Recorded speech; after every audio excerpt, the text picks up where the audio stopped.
Tu le dis en secret? Alors Mathilde peut-être, elle pourra le dire. Mathilde, tu veux venir en secret à la caméra dire ton idée des roues?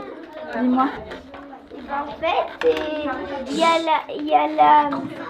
a le bouchon et il y a le petit bouchon et tu le mets dedans, le petit bouchon. Tu mets le petit bouchon dedans et après, comment tu fais? Et après, tu prends la bouteille et tu feras comme ça. Tu colles? Oui. Comme ça, tu colles. Nous avons dans un premier temps fait ce qui s'appelle un groupe école, réunissant des parents et des enseignants et l'équipe municipale de la cantine. Et nous avons beaucoup réfléchi sur les horaires, savoir à quel moment nous allions mettre ces rythmes scolaires. Et a été choisi l'horaire, la tranche horaire de 16h à 17h, les lundis, mardis et jeudis. C'est un temps qui est quand même très particulier puisqu'on a les enfants à la fin d'une journée scolaire, ils sont fatigués, ils en ont plein la casquette. Certaines fois, on les récupère directement dans la classe, ils n'ont pas forcément de récréation qui ont été prévues entre le temps scolaire et le temps périscolaire.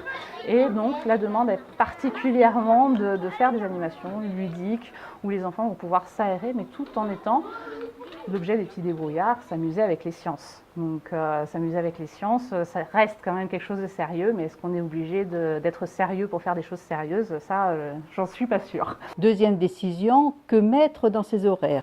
Et je me suis dit que ce serait intéressant pour les enfants d'avoir des activités de découverte.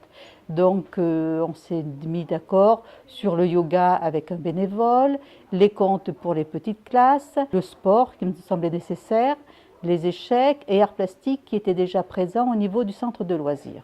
Et puis les bénévoles ont un peu soufflé au bout du premier trimestre, c'était un peu difficile. Donc au 1er janvier, nous avions décidé d'avoir une autre activité et c'est comme ça qu'on s'est trouvé vers les petits débrouillards. Et c'est une activité qui fonctionne vraiment beaucoup au niveau de l'école parce que c'est une découverte ludique de la science. Sur la mairie de Malauza, nous avions comme objectif dans un premier temps de proposer ces activités gratuitement aux enfants. Il est certain que c'est un budget important pour une petite commune comme la nôtre. Alors au point de vue matériel, pas d'investissement très important, beaucoup d'investissement sur plan humain en fin de compte. Donc les Petits Débrouillards, c'est une association qui a quand même du passé puisqu'on est depuis plus de 10 ans en Auvergne et les activités jusqu'à présent, ça pouvait être soit d'aller dans les écoles, dans les accueils de loisirs ou d'aller se poser au pied des tours et d'animer. Et l'arrivée des temps périscolaires a un petit peu révolutionné la façon de fonctionner à l'association puisque ça a créé de l'activité régulière avec des animateurs qui animent toutes les semaines et qui revoient des enfants régulièrement. Donc on a vraiment complètement changé de mode de fonctionnement. À savoir que ça a créé un gros volume d'activités, un gros besoin d'animateurs et on a mis en place des formations.